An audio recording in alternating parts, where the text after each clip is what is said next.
Alright guys, HyDra back again today. Hope you're doing well and enjoying your day so far. Massive drama emerging this evening in the CDL. Boston reached another embarrassing performance in Game 5. Another 2 search and destroys lost. Fame of the Los Angeles Gunners that took them down believes the only reason why Boston were making some of these highly questionable plays was the fact that SoundEQ is back on the menu. Cheating drama, here we go again. But Bean says, what are you talking about, you clown? Very much intriguing your thoughts in the comments below. Hit the like button if you enjoy. Subscribe if you're new as always, I'd greatly appreciate it. First of all, big drama today on the FaZe organization. If you guys aren't familiar with what's happened over there in the last few years, FaZe was, as we knew it, several years ago. It was then sold effectively to other owners, then it was kind of got back by the OG guys, and it's going to be all magically sunshine and rainbows again. So what Banks has said today is effectively kicked out half the organisation. Now this was coming. Banks said that they were going to do this, that they were going to effectively get rid of those that weren't contributing, and this is what we see today with the only remaining members being effectively as follows.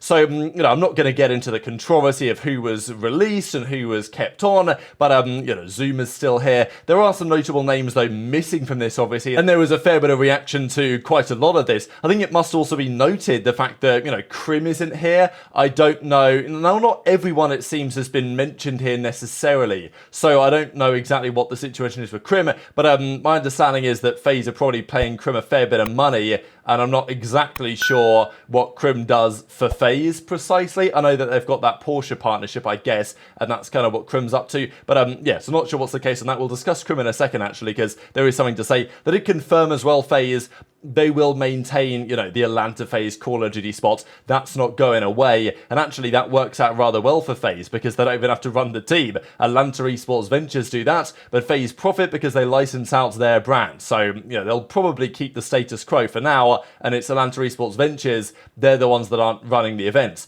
But in an ideal world, it's probably just FaZe again, but, well, FaZe might not be the most functional organisation right now. So, yeah, Banks confirms who stays, and even Clay in the replies, because there's some that are actually loading here, so I guess some new members coming on. Clay's like, yeah, that's gotta be me, right? Bring me back to FaZe. And I'm sure Clay would love a world where he was back on FaZe, but no, he's obviously on the Carolina Ravens, and we'll discuss them in a second. Speaking of Krim, though, today was the race 1 of his Porsche Sprint Series North America. Now, I wasn't sure, so I tuned into this. He was second in qualifying, and then he started the race from the back of the grid, and he started 26th place. At this point, he was up to 20th, and by the final couple of laps, he'd come all the way through the field up to second, and was only just behind Chloe Chambers, who is an F1 Academy driver for Haas, so a very accomplished driver in her own right. And Krim was putting the pressure on, baby, but he just ran out of time effectively, and he ended up second place. So yeah, awesome drive from both of them. So Krim is beatable.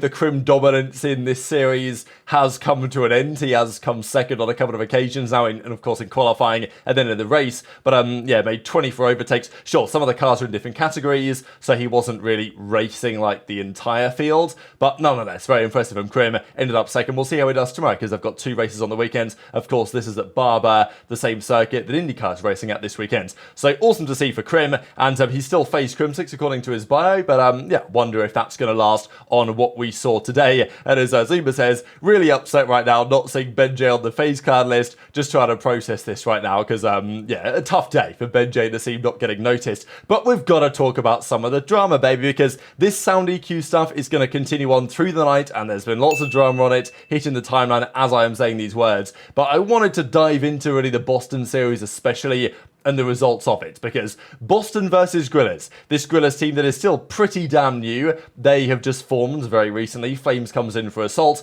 I did think they would win this series, but I thought they would win it in 5 because Boston can't win a search and destroy. And after game 4, I was never in doubt that what I expected was going to come true. So a rough game 1 here for Pentagrxm to start, then he kind of turn it around. I will give credit to Penta for the fact that in the game 4, he did play very well and was a crucial reason why they won that map. But I'm not going to lie, when push came to shove, Pentagrxm nor those other guys actually have any dog within. I'm not going to lie. So this was a screenshot here from the search and destroy. One of the strangest searches that I've watched. Diamond Cod had like no kills, although that changes in map 5 of the series. Estriel was crushing it, but this was a round where Gorillas had full control of B, and they thought, you know what, let's just chat them. And I don't know why they were doing this, really. They were playing it like Infinite Warfare Search and Destroy, like Crusher used to be played on back in the day.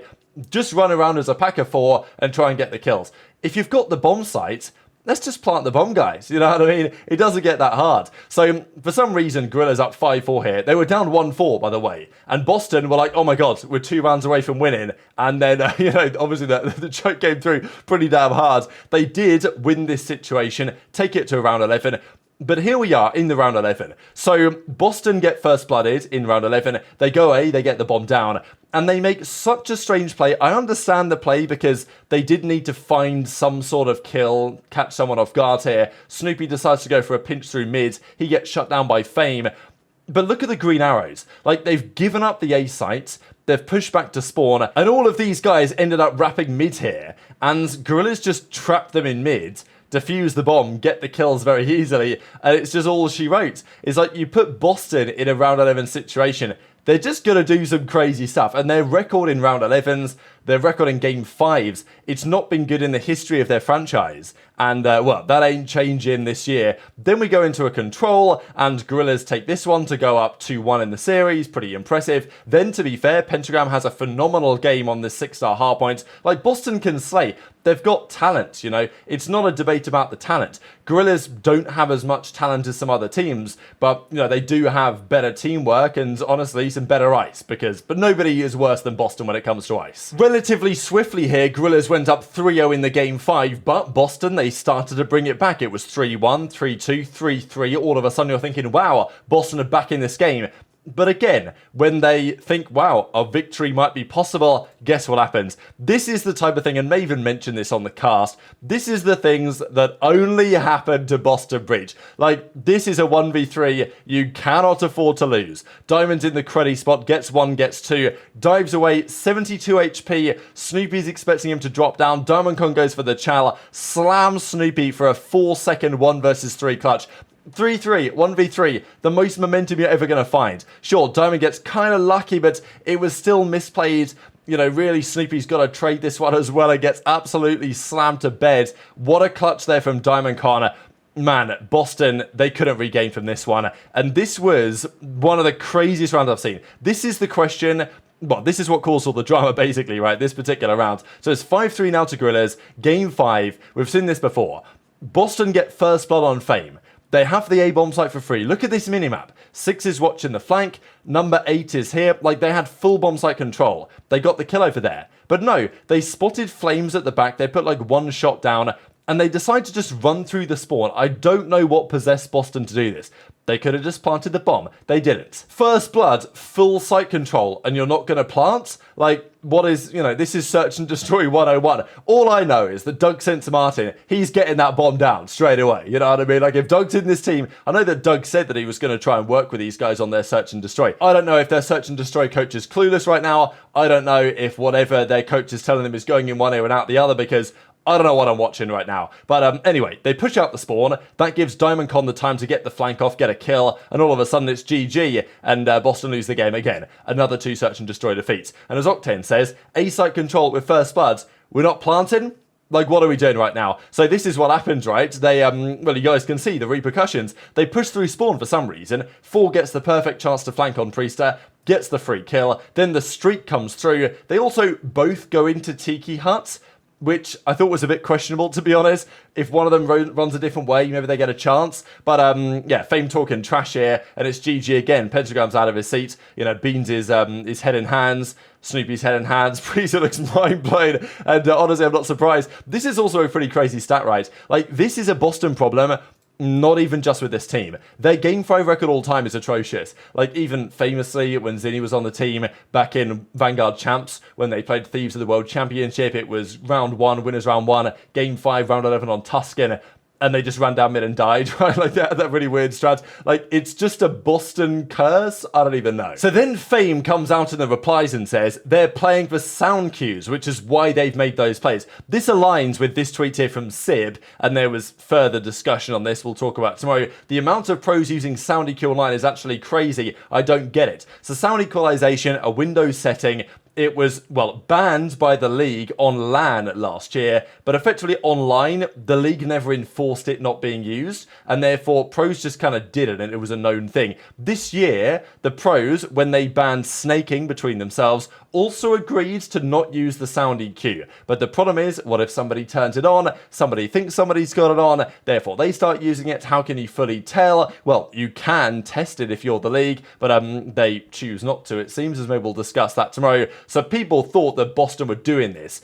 And, well, if they're that bad at search and they're using sound EQ, they truly are generationally awful. I'm hoping they're not using it for their own sake, because if they are and they're this bad, I don't even know what to say. But Bean says they ain't using it, you clown. So, yeah, the implication that they were making these weird plays because they heard a noise and therefore they chase after the noise, Bean says that ain't true. But I'm not gonna lie, they might need to put it on after this type of performance because they need all the help they can get. So here we go again, Boston, another 2 search and destroys, another 2 search and destroy defeats. They win both the hard points and they get 2-3-5'd for the L by the Gorillas. So Gorillas, another 10 points on the board. They've not impressed me, LAG, but Boston are now like so far away from World Championship qualification. You know, the points are overturnable, but it, like, theoretically, but it just ain't looking good. And if you can't win a search, good luck winning series like this. And Gorillas, they're going to feel more and more confident by the series. Wasn't their best day today, but it was good enough. And that Diamondcon 1v3 was obviously critical. A great day as well for Envoy here. Interesting, really, that Envoy has been on the ReeaL a bit. You give him an MCW, and he's absolutely frying here on the sub base. I know that people keep debating the ReeaL versus MTW debate, and I do believe the ReeaL is the better gun. But, you know, I don't think the game is unbalanced at the moment, because we're seeing players still fry with the MCW in their hands, and Envoy seems to do a better job on this weapon than he does on the ReeaL right now. But it was good to see a bounce-back series from him, because he's desperately needed one, and that's really all Toronto needed to look more competent. I still wasn't impressed by Toronto, I don't think. They lost this search and destroy in a pretty embarrassing way. They got 5-2 comeback on Karachi search again by the Ravens. You can't afford to lose this one. They did, however, go on to win the control. And then, man, this game 4, and the control as well, was winnable for Ravens. Like, Clay was in this position here. CleanX came in, got a 2-piece, killed Fellow, killed Clay.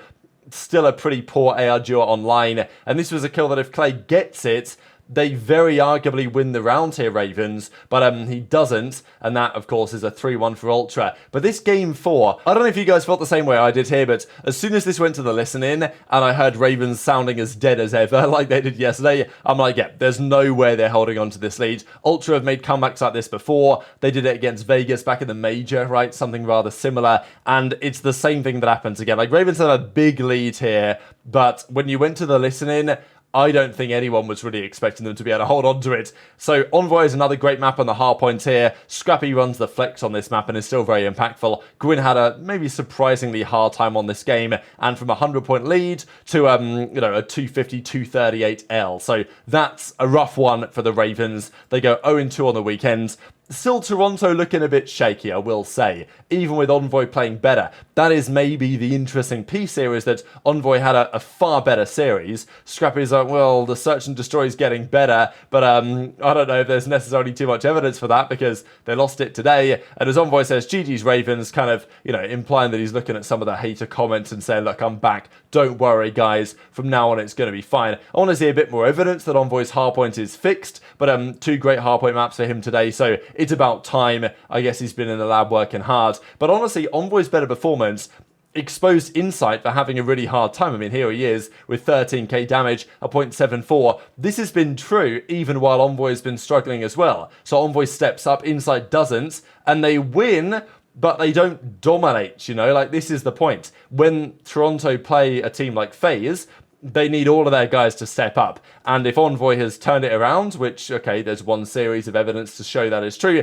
Insight needs to be the next man to do so, because he's been very underwhelming lately. Envoy's performances have somewhat overshadowed that, but it still remains true. And what about this for a turn up for the books to close out the day? Los Angeles Thieves versus Minnesota Rocker seemed, as far as I'm concerned, that Thieves are going to close this one out relatively comfortably. It looked that way after Game 1 and Game 2, but Thieves here finally got exposed this stage for not being good at closing out series. They've gone Game 5 every series they played so far. They really shouldn't have gone Game 5 in this one, but they did, and this is a problem that Thieves will have to resolve going forwards, because they clearly have the talent there to be a potential contender.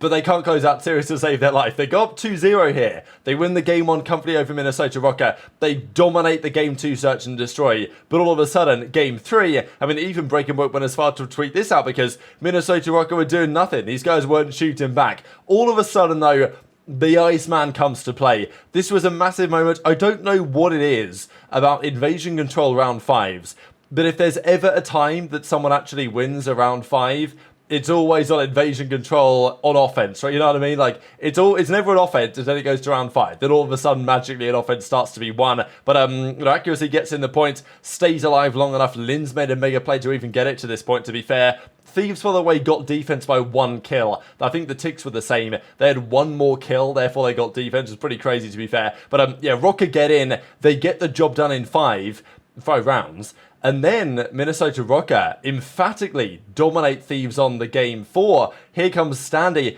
This is the thing with Standy. Like, I'm not sure the decision was good. Getting rid of Vivid for him, but he does have his moments, and he does have his moments when he slays hard. And that's what we saw here. Standy really came to play game 4, and absolutely came to play game 5. This guy completely took over the final search and destroy. Big bounce back, of course, on what was, you know, an individually fine series, but questions on his acquisition yesterday. But here he comes, having a phenomenal game 5 6-star search and destroy. Thieves had no answer to this man, and that was GG. So I'm still not convinced the Minnesota Rocker are going to be able to maintain this level of looking competent, if not actually very good, for a longer time. Obviously, the more time they have with this roster, the better theoretically they could potentially become. Mega series, of course, from Stanley to take over this one and close out the game. But I think arguably this says kind of more about Thieves. They were in prime position to close out the series, but they failed to deliver. They're now 3-1. They lost their first game 5 at the stage, but emphatically so. And reverse swept is a pretty ugly way to lose your first series of the stage. But very much enjoyed your thoughts on all this stuff in the comment section below. Hit the like button if you enjoyed, subscribe if you're new, take care, and I'll see you next time.